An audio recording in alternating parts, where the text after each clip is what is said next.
It is time for your beauty beat and some of the biggest beauty trends coming to us from New York's Fashion Week Fall Winter 2022. Here to give us all the major highlights and a recap of last week's emerging trends is our beauty expert, Christina Gallardo. Hey, Christina. Hello. I love that dress on you today. Oh, thank you so much. So we may be jumping ahead a bit because a lot of us are just still sitting here counting the days till spring and possibly summer. But today we're talking about fall and winter. Believe me, I'm counting right there with you. You know I am. Seriously.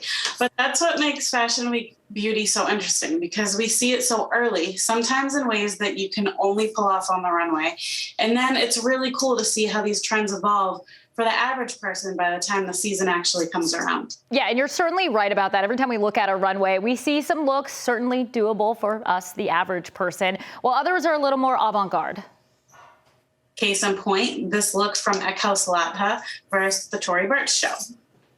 Yeah, no, certainly a look, as these kids are saying. There's some extremes there. We love a glitter moment, but then there's some that can actually be translated into everyday wear. So what seems to be the overall theme besides for this, for Fashion Week? Perfectly said. So for overall themes, as we've been discussing, the past couple of years have been heavily influenced by mask wearing. So now with more freedom, it's encouraged experimentation and creativity, making way for bigger and bolder trends. And per usual, everything old becomes new again. The 80s are back with their bold, bright blush. The 90s are making an appearance with grunge-inspired looks, think smudged eyes, as well as bold brown lip liners and dark lipsticks. Okay, so what other makeup trends did you see over the last week? Lots of blue eyeshadow and eyeliner. Remember our Pantone color of the year. So from powder blue shadow at Kim Shui to periwinkle eyeliner at Christian Siriano, bright blue was all over the runway. And then fresh, dewy skin.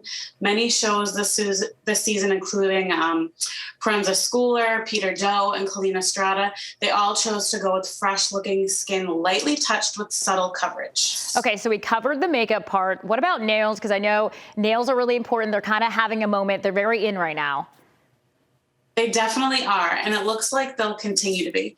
But nails actually went from one extreme to the other. We saw barely there tones of nudes and browns at Jason Wu, Brandon Maxwell, and Ula Johnson.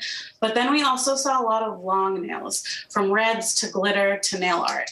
Glitter, always in there somewhere. Okay. And last but not least, what kind of trends are we seeing with hair? So from hair, there were a lot of consistent looks. We saw a lot of wrapped ponies. So the ponytail got an update this season with wrap styles appearing at Sergio Hudson, Ula Johnson, and Pat Bowe, using add-in extensions for extra length and drama, or looser styles.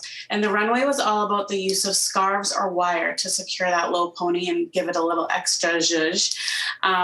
Blunt bobs, chin length were Oliver Proenza, braided buns on Laquan Smith and Brandon Maxwell's runway. And then there was tons of slick, shiny hair in all different textures. So Carolina Herrera gave us smooth, high gloss lengths, pulled back and elegant updos. Bevza and Peter Doe showcased slick backs with loose windswept lengths. And then there were side swept lengths with Altazura. So now we got all the Cliff Notes version of the fall, winter, and high fashion. I can't wait to see what all of this comes to life. But first, we need to get to spring before we can get to fall and winter, Christina. Amen to that. I can't wait. All right, you guys, make sure you tune in every Tuesday here for your Beauty Beat, and then follow Christina in the meantime on Instagram at makeupbyChristinaG_.